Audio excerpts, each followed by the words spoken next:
Up. Love that sound. Recording in progress. Brilliant. So hello and welcome everybody to Navigating the Remote and Hybrid Workplace, uncovering the challenges and addressing employee needs. I'm Kate Madison Greenwell. Feel free to come on camera. Feel free to stay off camera. That's absolutely fine. I will be asking for a little bit of interactivity and some thoughts and opinions as we go through. So it would be great if you could participate as and when you can. I will just do a quick technical check and make sure that you can see my screen. You should see a lovely picture of me looking a bit better than I do now. That's the power of professional photography. So if somebody could give me a thumbs up or pop into the chat. Oh, my chat seems to have disappeared. Great start. Monica, you've done that. Brilliant. Oh, there it is. There's the chat. I'm just going to bring that up as well. All good. Thank you very much, Ella. Really appreciate that. When you're navigating these things on your own, I sometimes panic and think, oh, what, people can't hear me or see me? But it seems as though they can. So thank you so much. Brilliant. So let's crack on. Now I have actually remembered to record. I just put that little reminder in there because quite often I forget. So let's crack on. So I've been in HR for over 25 years. I know, it's crazy. And I've followed agile HR practices and methodologies for many of those years, mostly because I was really quite fed up with how long it took for HR to have an impact, add value, and be seen to be credible by the rest of the organisation. And I also found that this really helped during the initial COVID years. Do you remember those? Hopefully you've all heard of COVID. It was quite impactful. So my team were already set up to work remotely, and we had the practices and the framework set up, and we were following something called Scrumban, which I'm going to be talking about in a little bit. We worked in things like 2-week sprints. We created a backlog. We worked transparently, and we were used to working out loud. We were collaborating every day using digital tools. So when COVID hit, we were a little bit ahead of the game. So we were feeling a little bit smug until, you know, all of the lockdowns and everything else happened. But it prompted me to set up my own business to reimagine how HR gets done. So initially I was developing leaders in Agile in HR, which I've trademarked, and I was leading teams through transformations using these methods. So things like acquisitions or culture changes or expansions or growth periods, that's what I was doing.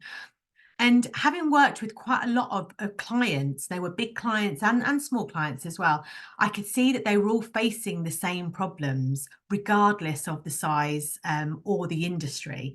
And what it was that they were struggling to make remote or hybrid working work, which was leading to a bit of a standoff with employees and senior leadership. So a lot of the time I was coming in to deal with one problem, but actually there was a real kind of disconnect going on between leadership and with employees, and often between, you know, leaders themselves as well. So I invested in doing some research to understand better why that is. And this was, here's some of the research findings here. So we had over 700 HR leaders via surveys, interviews, and remote roundtables. And these were some of the results that we found. So we had 84% of HR leaders felt that developing strong collaboration skills is the key to unlocking peak teamwork. So give me a thumbs up or drop in the chat if you agree with that. Let me know if you're one of those 84% or not. We also found that 71% of respondents cited a lack of transparency as a key factor, which was driving micromanaging behaviours, and the findings were painting a picture of organisational distrust and stifled productivity. And I didn't have time to go into this, but I did pose the question in our remote roundtables: is that different when people are working remotely as to perhaps pre-COVID when people weren't. And the general consensus from the focus groups is actually that was a problem that was happening beforehand as well. It's just that working remotely has exposed that. 49% of leaders believe that collaboration is the biggest drive to get employees back to the office. Other findings were things like leases on for office buildings, and also older senior leadership teams that haven't adapted well to remote working as well. That was also found. 77% of respondents agreed that their leaders simply don't have the tools in their toolbox to lead effectively in a remote or hybrid environment. So when we were talking about tools, we were talking about skills, but also things like digital tools as well. So ways of being able to replicate, some of the collaboration activities online rather than in person. So that was quite interesting and quite high, I thought. 68% of HR leaders expressed concerns about EDI gains taking a hit if employees were forced back into physical offices.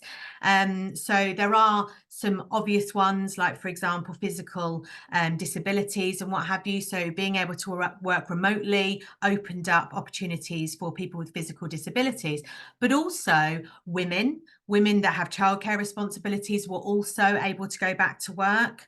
And it was the highest as of 2023, nearly 72% of women were in full-time work, which is amazing. And there was also a thought that leadership had not adapted to be able to facilitate distributed workplaces, which has led to poor behaviours, leading to lower productivity in some cases. So there's a bit of a chicken and egg thing going on. Is leadership poor because they haven't been able to adapt to remote working, and that's led to lower productivity? Or is there lower productivity because of remote working, which has led to leaders being frustrated and are displaying poor behaviour? So that was really interesting as well. And we're going to unpick that a little bit as well. So some interesting statistics there. Were any of them surprising to you, to anybody there? Pop in the chat if any of those were surprising, or actually if you're sort of sat there going, yeah, none of that surprising at all. I agree with most of these. What are you thinking? Or if you're feeling brave, unmute yourself and tell me what your thoughts are. No, all as expected, Monica. Yeah, absolutely. Anybody else got any thoughts on that?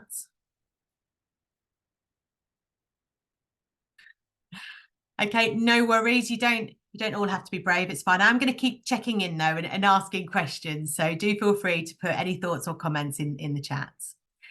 So in the user research that I was doing, obviously I was looking at data, I was looking at quantitative data like you're just seeing here, percentages, what people are thinking, but I was also looking for anecdotal evidence. So that's why I started with the survey and then moved on to interviews and then looked at focus groups and remote roundtables, because I wanted to really delve into it and see what people were thinking. And I've pulled out some quotes. So it's a bit of a busy screen, but I'd love for you to be able to have a look at these and see whether any of these align with what you're thinking as well. And these are direct quotes from HR leaders. I've got hundreds and hundreds of them. These are the ones that I thought were quite succinct.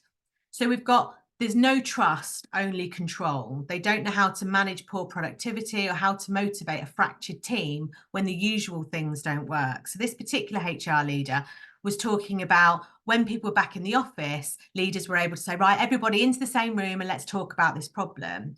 And they were struggling to be able to do that virtually. And then number two, we've got, there's no way of seeing how people are getting on. So the assumption is that, well, they aren't. So when leaders aren't actually seeing things and they were perhaps able to go around and walk around the office before, when they're not able to do that, there's an assumption being made that there isn't the progression that they were looking for. But there hasn't been a virtual replacement of that. And again, we're going to be talking about that and delving into solutions for that. Somebody else was also saying that they haven't got anything in place to track progress without adding more burden onto the employees. It drives the leaders to want to bring people back into the office so that they can visit their desk and ask to see whilst they happen to be there. And which to me is a little bit micromanaging actually, and perhaps people don't always feel comfortable with that. But something that I found, in particular with one of my clients last year, was that there was a very passionate and motivated leader that was making people do reports every week. So they were spending almost a day a week just on reports, which is obviously not conducive to being that productive.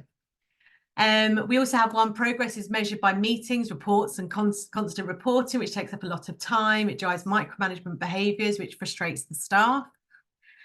There was also an acknowledgement that we haven't equipped them well enough to be remote motivational leaders. The managers are overworked themselves, which impacts how much time they devote to their teams and teamwork. And that kind of resonated with me because leaders can sometimes get a bit of a tough time, can't they? Everything gets blamed on leaders, but sometimes leaders themselves are really struggling and don't know how to verbalise that. Then we have the boardroom feel that they'd prefer people in the office and feel that we've lost something with hybrid in terms of productivity and collaboration, but there's no data to prove that. That's something that's really common as well. A lot of things are assumptions, a lot of things are presumptions, a lot of decisions are being made by people that are perhaps disconnected from the workforce. So perhaps there's several layers of leadership in between. So that was something that was happening. Leaders don't understand or relate to the challenges of their team members, like cost of living, for example, and so don't offer the support or flexibility needed. And that's something that I'm seeing a lot, especially when I'm doing focus groups with my clients. When I'm delving into that with employees, there's a real kind of sense of, well, it's all right for them because they can afford the train tickets, they can afford the petrol, they can afford the childcare, the extra childcare that I would have to take out in order to cover that commute. And they're making these decisions for us because they don't understand the impact of the cost of living. And I saw something the other day that said that if you wanted people to come back into the office, you would have to pay 10% more to cover the additional costs that employees would have to cover. And the last one is the new skills that are required now via tech and AI, which some leaders have not and will not learn. So that was another quote that came out of the roundtables.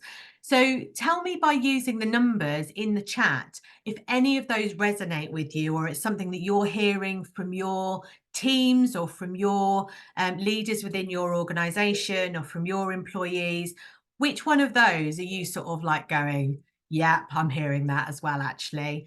Or if you're not hearing any of those, and you're hearing something completely different, then do put that in the chat as well.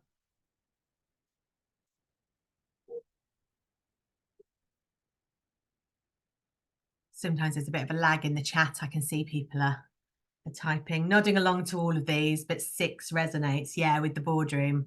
Yeah, I hear that. Sometimes you need to replace boardroom with senior leadership team or executive management team or what have you. But yeah, absolutely. Asia, yeah, variations of all. And Ella's saying, where I used to work before, it was because other employees in the businesses don't work effectively, so they wouldn't implement remote and hybrid working. That's really interesting, Ella. Is that a perception that they weren't working effectively, or were those people being performance managed at the time? Let us know. In general, junior managers just aren't equipped to deal with their teams. That's interesting, Monica, because is that a remote working issue, or was that an issue when it was in person as well? Aurora is saying 5, we haven't equipped them well. Yeah, but maybe just a bit of it's always been in the office, so why change? Yeah, absolutely. Yeah, they dealt a lot with councils and suppliers who were not responding to them. Yeah, and you hear that quite a bit. You hear that sometimes, there's customer complaints maybe, that the people aren't as responsive, people stop attending meetings and all of that. It's not an easy fix. And one of the things that I do want to make clear before we sort of get into it is that I'm not anti in-person working. I think it's incredibly powerful to get people together in a room, and a lot of magic can happen. But it can only be magical if it's purposeful. It's something that people want to do. People aren't being forced to do it, and people are understanding, what they're going to get out of it by coming into the office. So yeah, absolutely. So with regards to your comment, Ella, we'll probably come on to a bit of that in terms of some of the frameworks that I'm going to share, which I think are the sort of the secrets to empowering leaders. So yeah, we'll get into that. Brilliant. So the top challenges facing HR leaders in 2024. I could have had 100 of these, but I have reduced them. In fact, I reduced them even more this morning because I thought it's probably a bit too many there. So I've only done 5 or 6. So yeah, absolutely. Use the chat to tell me if you resonate with any of them. Give me a thumbs up. Tell me if you disagree. I'm all about disagreement as well, and challenge. But this was the first thing that I think is going to be a challenge in 2024. So HR leaders are caught in the middle of the great remote hybrid working debate. Now, on a scale of 1 to 10, how much do you agree with this? So pop in the chat and tell me on a scale of 1 to 10 how much you agree with it. For me, the extent to which the concept of workplace has changed over the last few years can't really be overstated. So both the pandemic and remarkable advances in collaborative technologies have disrupted the relationship between work and the workplace. So the impetus has kind of shifted from where work is done to how work is done. And this definition is continuing to evolve. So the concept of work has changed from the place where we go to more essentially the value of what we do. And Deloitte's 2023 Global Human Capital Trends report, in that 78% of the surveyed organisations said that they were trying to create a future workplace where workers can thrive by redesigning existing business processes or reimagining the work itself. However, many business leaders are pushing back on this. So by pushing for an RTO, a return to office, business leaders are overlooking the pressure on talent. So the cost of commute, the cost of childcare, the cost of time, all of those things. And of course, in the middle, you've got the poor old HR leader that's listening to the business leader saying, oh, we need to be more productive, and we've got all of these challenges, and to be fair, businesses are having to, to cut costs, perhaps, they're having to pivot, all of those things.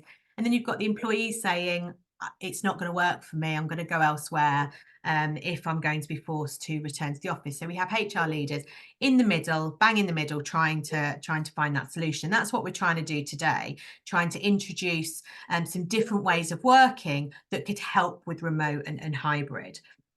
So have we got any agreement on that? Are people agreeing with it? Have we got any 8s, 9s or 10s? I can see C Strong is saying, yeah, agreed. It's hard to get the balance right. We've got a couple of 8s as well. Yeah. I mean, to be fair, HR leaders are always in the middle, aren't they? Always trying to get the balance right for everybody. So the next challenge, I think, is poor managers or poor management or poor leadership, whatever you want to call it, is quite exposing when it's in remote or hybrid. So there seems to be 3 forms of leadership emerging. So there's those that get it and they've adjusted and they're supported by the companies to make the changes to their skills and their styles. Then there are those that have disconnected from their disrupted teams or distributed teams. And then there are those that are over managing because of it. So of any of those, which ones are you seeing in your businesses? So the first one, leadership gets it, they've adjusted, they've started using digital tools, they've started using different ways of working to accommodate the remote and hybrid challenge. Or have you got ones that are disconnecting, or have you got ones that are over managing? What are we seeing? 100% micromanagers struggling. Yeah, definitely. I see, Teresa, you've made a comment at 4 or 5. I feel HR leaders can influence business leaders on this issue to many economic challenges and how we can support. Brilliant. That's testament to your excellent HR managing, I'm sure. I can see an eyebrow there. Yes. I think it's particularly hard for new managers to find their feet. Yeah, C strong, definitely. It can. I mean, God, leadership is so hard, right? It's just a hard job, anyway. But yeah, to find your feet, especially when you're having to connect with people that you're perhaps not seeing face to face. So Bethany's seeing a mix between micromanagement with some examples of really good practice in some of our leaders. The leaders are adapting and finding new ways of working, issues around first-time people managers. Yeah, and sometimes you kind of see a bit of a mix as well. So sometimes you'll see managers that kind of disconnect during the week or during the month. And then there's a flurry of over management when they realise that perhaps deadlines are going to be missed, or or deadlines aren't going to be achieved, or what have you. And for first-time people managers that haven't observed it, or perhaps haven't had the opportunity to observe how other people are doing it because of remote and hybrid, it's particularly challenging. So absolutely. Working in a specific industry could be a factor here, and agree with the above comments, reference to maturity of leader. Yeah, absolutely. Are you able to share with us what industry you're in, Teresa? So I'm an interim consultant, so I go in and out. But if I just take something like a couple of companies ago, I worked in medical diagnostics. It was just Okay. post the COVID period. So they needed to be in the production line. So I think if we think about manufacturing and production, I think it makes it a little bit more challenging Yeah, when you're monitoring the quality, right, yeah, of specifics. yeah. And maybe you have to see, feel, and touch some of that, if that makes sense. Yeah, no, definitely. Thanks, Teresa. I mean, yeah, different industries have different challenges, absolutely. And it depends on the maturity of the leadership as well, both in their, length of service, but also in their experience as well. So I'm just going to sort of whiz through some of these. So we also have proactive mental health solutions. So the previous trend, although I'm happy to say that I'm seeing differences, has been for support after the event. So you've probably got EAPs, employee assistance programs, things like occupational health and what have you, which is absolutely fantastic. We're in a much better place than we were in, perhaps 4 or 5 years ago. But there is a bit of a disconnect. I think there's often support for people that are experiencing mental health issues afterwards, but perhaps not enough being done to prevent mental health issues from being a problem to begin with. So one of the things that I'm quite passionate about is looking at how we work. That should be the focus, on improving mental health and productivity. So looking at things like reducing bureaucracy, looking at how decision is being made, perhaps closer to the impact zone rather than leadership always taking decisions, employees having a voice, pay, obviously, but also remote and hybrid are all ways of being able to increase and improve the mental health, better mental health. Another challenge is going to be transparency in progression, and I think this is one of the secrets that we're going to be talking about today. So making sure that leaders have the skills to be able to give that clarity and be able to paint a picture, be able to be really clear on what's going to be expected within a particular time frame and why, is going to be a really valued skill for leaders, regardless of whether they're in person or remote or hybrid. And that's one of the reasons that I really like what's called a Scrumban approach. So where you have a time-bound activity, but you're measuring the progress as you go through. And I'm going to share that with you as well. Another challenge, which we've touched on as well, is the equality, diversity and inclusion commitments. So as I was talking about at the top of this meeting, the remote and hybrid model has unlocked opportunities for people that were perhaps finding challenges before. So 68% of HR leaders expressed concerns about these EDI areas taking a hit if employees were forced back into physical offices. And there are lots of examples of that in my research, but one of the ones that's quite prevalent is that research has shown that younger employees, LGBTQ plus, and women, and the intersectionality of women of colour as well, and those working workers with disabilities are significantly more likely to leave their jobs if hybrid options aren't available. And there's lots of reasons for that, which we won't delve into now, but it's a really interesting area as to how a forced return to work is going to directly and indirectly affect those people that have enjoyed the opportunities more so that remote and hybrid has unlocked. So that's going to be another challenge. We also have the push for productivity. So understanding how to be able to measure productivity, because we hear it all the time, or there's been a loss of productivity, but often that's being measured by lag metrics. So it's being measured by data that's in the past. Whereas really what can be quite a bit more productive, forgive the pun, in measuring productivity is measuring progress towards a goal in time, in real time. So that's going to be something that HR leaders and business leaders will probably need to get to grips with this year to make sure that organisation design and development is working for a business. And then the last thing is the digital tools training. So I think that's going to be a real focus area on being able to give leaders and employees access to and the ability to use digital tools as they as they go through and as they start to work towards objectives.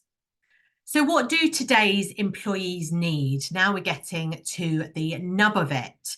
So what employees need today are inclusion, autonomy and accountability. And that's something that I talk about in my courses. I think it's something that's really important.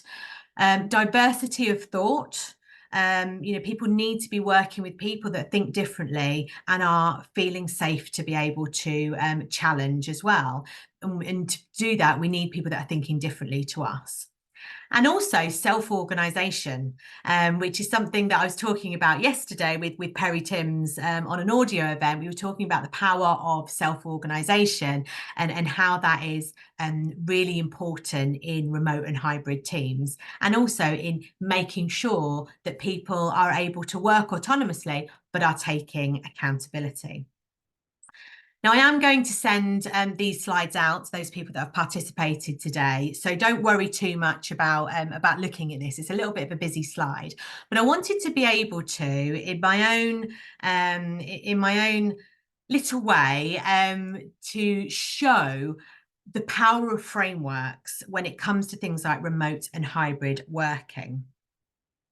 And this is, I was talking about Scrum and I was talking about Scrumban. Well, both of those are terms that are often used when you think about things like Agile and Agile HR. So Scrum is is pretty much a cycle of working. So you may have heard of things like working in sprints, which are usually two weeks. And the way that works is that you do your planning at the beginning of the 2 weeks. You define what the goal is at the end of those 2 weeks. So what needs to be achieved at the end of those. You agree that with your team, and you agree how you're going to behave.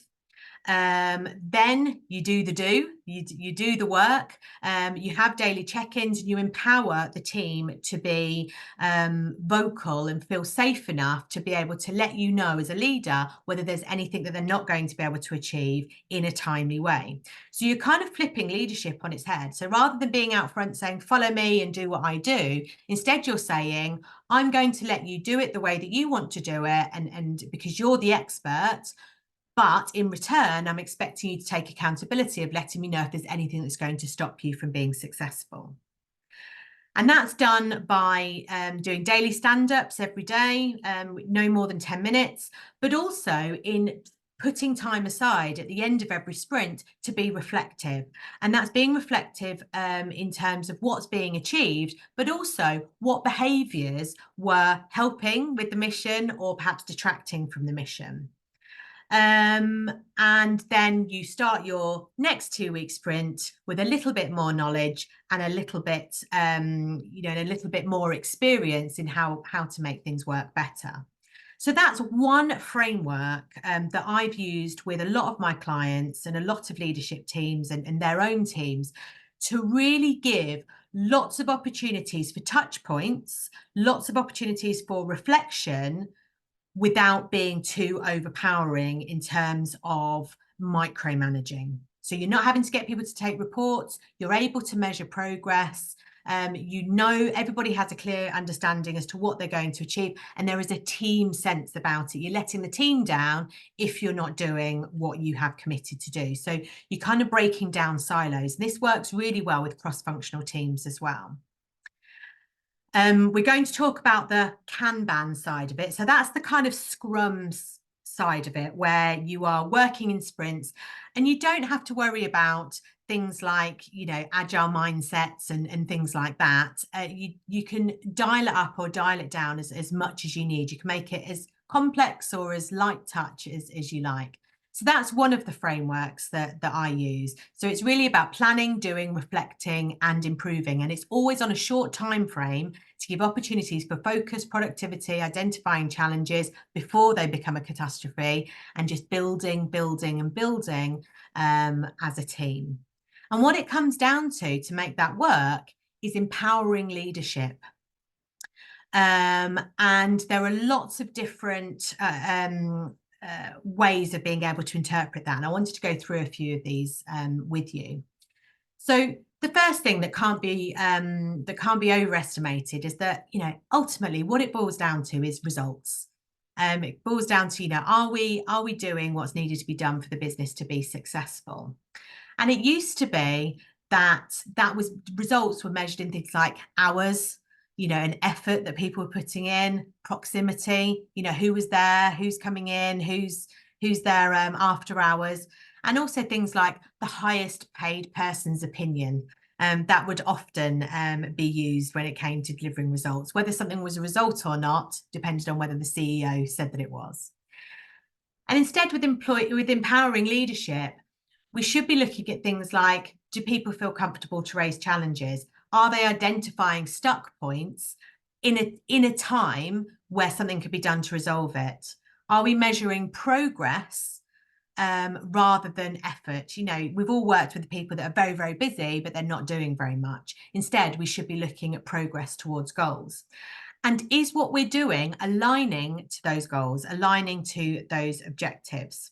So it's really important to have a framework where delivering results is important.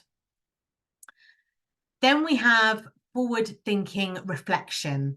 And if you remember from that framework that we talked about before, you'll know that retrospectives were an important part of that cycle, of that sprint.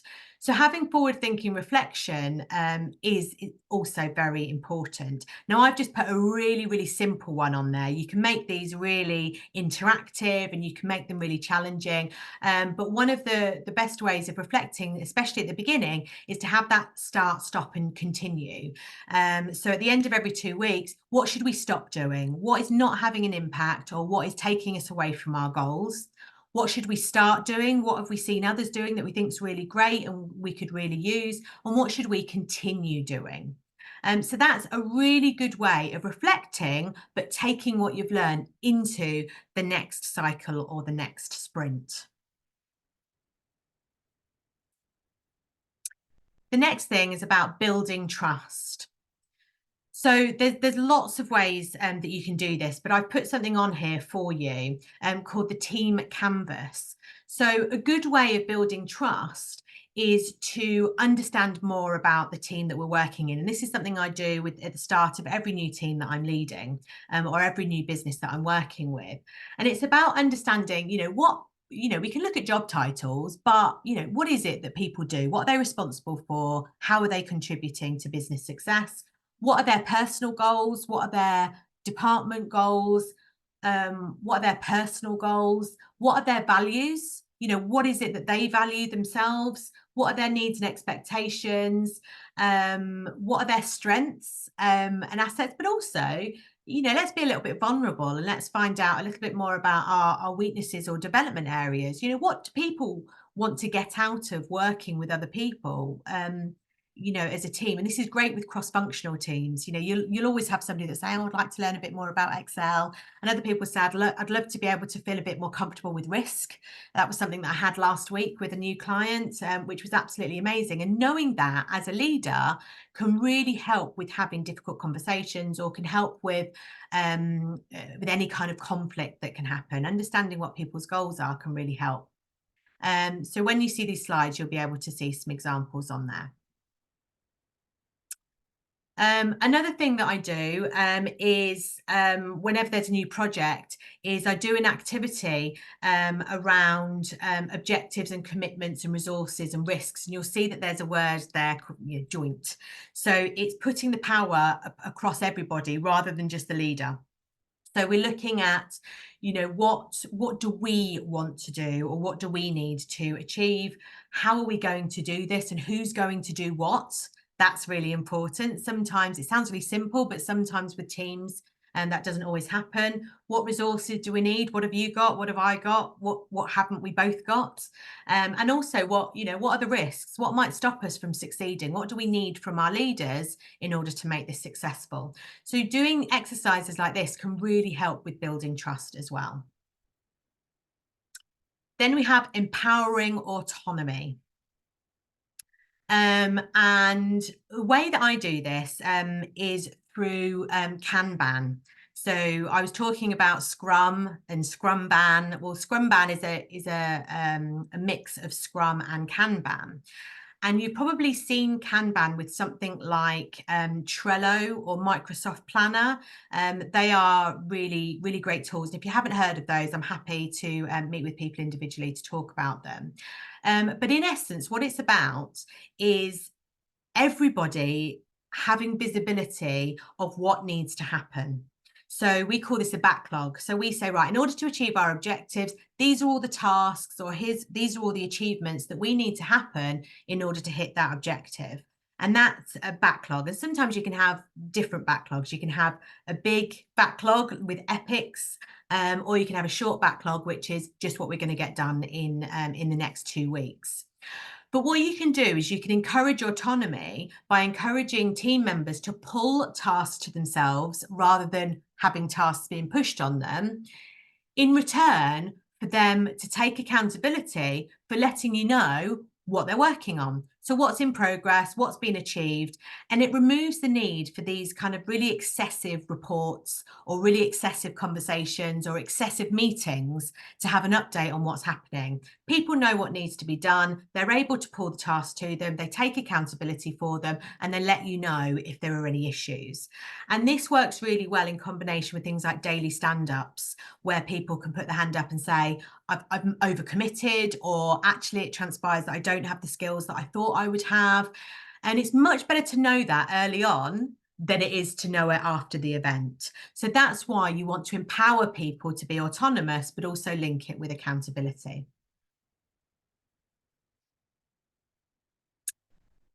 Then we have collaborative connection. And there's lots of ways of doing this, but I wanted to sort of remind people about that, cross-functional teams, being able to know what's going to happen together. I can wax lyrical on lots of different collaborative techniques, which again, I'm happy to talk to people about. The thing that's really important is that clarity. So if you're going to be connecting, why? Why are you connecting? What can person A bring to the table, and what can person B bring to the table? And why is it really powerful when you work together? So having that as a visual, with a visual aspect, can be really powerful. So this is something that I use. Then pursuing clarity. So there's a couple of things that I do on that. Have I just accidentally given myself a thumbs up? Looks like I've got a thumbs up going on in the corner of my screen. I don't know why or how I did that. So pursuing clarity. So that can happen in a couple of ways. So I talked about having daily stand-ups, and you can do that verbally. You don't have to do it visually, but sometimes I find that doing it visually as well can really help with people that are perhaps a little bit introverted, people that don't feel as comfortable, sort of verbalizing any challenges that they might be facing. Having something that's visual on a whiteboard can help people to to put something down that they might not feel comfortable declaring. So the way that I run daily stand-up, sometimes I have fun with them and I give them themes, but as a general way of doing it, we just ask people to say one thing that they achieved yesterday, one thing they're going to be working on today, and do you have any obstacles? And if they do have any obstacles or stuck points or blockages, that's taken offline with that person and somebody that can help them. So you stick to a 10-minute stand-up, but it is really important to keep it time-bound, otherwise people will just wang on.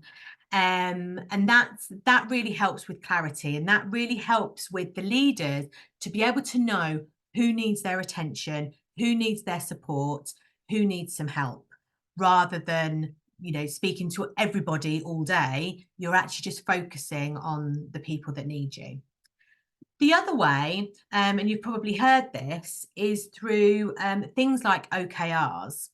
And when you get the slide, you'll be able to see this in a little bit more detail. And there's lots of ways of presenting OKRs. And there's also things like, objectives, goals and strategies and metrics and things like that. But the general thought behind it is making sure that every act that you take is directly contributing towards an end objective. Which is why I think it's really important that when you think about things like business strategies, the people strategy should be part of that rather than a separate entity. Because everything that we're doing should be working towards those objectives. So that's another way of being able to get some clarity of the objectives, clarity of mission, but also clarity on where we're at with it. Are there any blockages? What wins and achievements have we had? What's the latest update? And again, it just removes that need for any kind of war and peace reporting. It's a great visual way of doing it. Then there's people-centered design. Yes, there we go. Then we have people-centered design, which is something that Perry Timms and I were talking about yesterday. And that is all about making sure that what you're doing is having an impact on the people that you're doing it for. So I use a canvas, I set a problem, and then I challenge the team with really understanding what's the impact, who does it impact, why is the problem occurring, and what questions do we still have. So we're taking that problem and we're making sure that the whole team is involved in coming up with a solution for it. And it has an impact on the people that you're doing it for, in particular with HR. And then the last one is making sure that you've got that impact and value add. And a great way of being able to do that is through something like OKRs. So that was a bit of a whistle-stop tour there. But hopefully the framework that you saw at the beginning makes a little bit more sense. So you're looking at a framework of working, but also a framework of behaviours, a framework of opportunities, and a framework of things, like building trust, making sure you're delivering results, making sure you have impact and you're collaborating and what have you. So when I send the slides out as well, there's some return on investment statistics on there as well, in case you needed them. But I'll just finish off by saying, there are ways that People Efficient can help. We do offer things like retained partnerships or one-off ad hoc support for people that are wanting to set up or are having these challenges. But we also have our courses on building empowering leaders of remote teams, and we have them on open courses, which I'm delighted to say is waiting list only now. They're proving very popular, but we also do tailored and bespoke empowering leaders of remote teams in-house as well, which are also proving popular as well. In fact, I'm delivering one all of next week. So they are 2 half-day live virtual sessions with an expert, usually me, together with some self-paced learning resources and exercises to bring remote teams together. And we're finding that that's really useful, getting teams together to do this and learning about it together as well. So we use Agile in HR, which is trademarked, frameworks and methodology, and we break it down into 4 different courses on communication, clarity, collaboration and change. It's really helpful that they all begin with C. Which is great. So we've only got a couple of minutes left. So I would love to take any questions, or if you're feeling particularly lovely today, then you can hold your phone up and scan that QR code and give me some feedback. It would be wrong of me not to take feedback, because I do. That's something that agile practitioners do all the time. We take feedback and we're better the next time. So do feel free to give feedback on what you think went well today and what didn't, so that I can learn from it. If you don't feel comfortable, that's also okay. And I will hand over to you all to answer any questions that you have.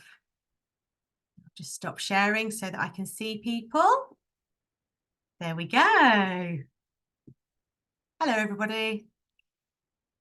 So we've got Christina Strong has said, sales types often make client excuses for not managing people issues in a timely way. Christina, I don't know whether you're still on the call. If you're able to expand on that. Hi, Christina.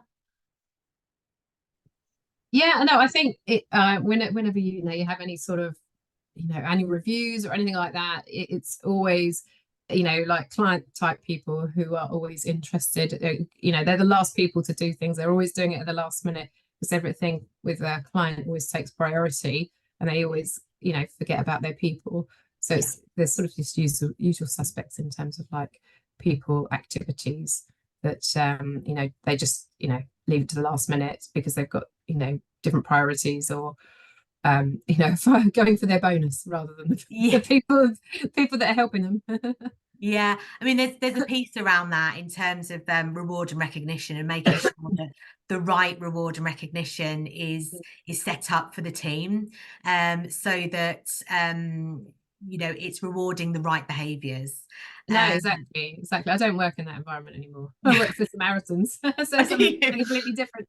Yeah, I was going to say very, very, very different. Yeah, I mean, is it?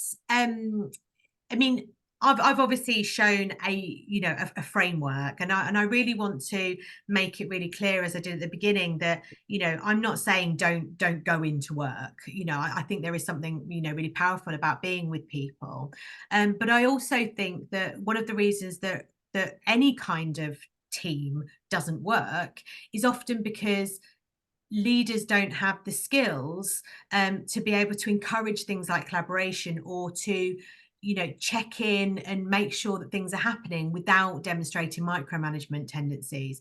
And also something that I didn't talk about was that kind of like that personalization and individualization.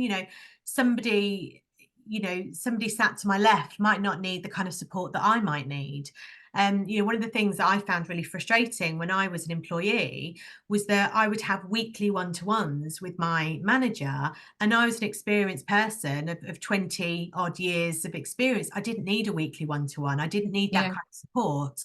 Whereas somebody that's new to working, somebody that that was that come out of college or university, needed lots of support but weren't able to get them because an hour was being dedicated to me. And I think that's the thing, people maybe new into the workplace, as you're saying, they're the ones that want to go in as much as anything, because they aren't observing how to work really in some ways, and what they do now, and what employees have been there long term do is going to be different as to how they manage their work, how they interact with other people. It's going to be different.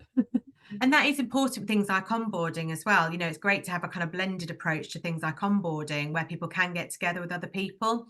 But the other thing that I would say as well is that you can provide virtual environments that are conducive to helping people to be able to shadow and mentor. Whiteboarding and problem solving and things like that do give people an opportunity to see how other people work and how they think, and taking people through a process can be really, really valuable. And things like being able to, witness people, observing client calls or client meetings and things like that can also be done virtually. So I do agree to a certain extent with people that are new to business, or are new to an industry. You can incidentally learn by, sort of informally observing. But I also think that sometimes people use that instead of more purposeful and more direct training, which can be more impactful, I think, because you want to train people on how to do it well rather than how other people do it. Exactly. Or you need a very tight framework if you're going to do everything virtually. Yeah. Because they're not going to bump into people in the kitchen. They're not going to sit next to somebody at a desk. No, absolutely. Absolutely. Are there any other questions or thoughts that people want to share?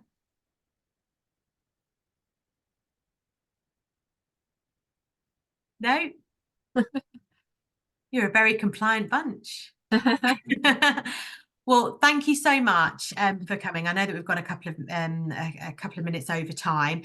If anybody wants to link in with me, then please do. So if anybody wants to have a chat with me outside of this, I'm always happy to have a chat and talk about all things remote working or agile.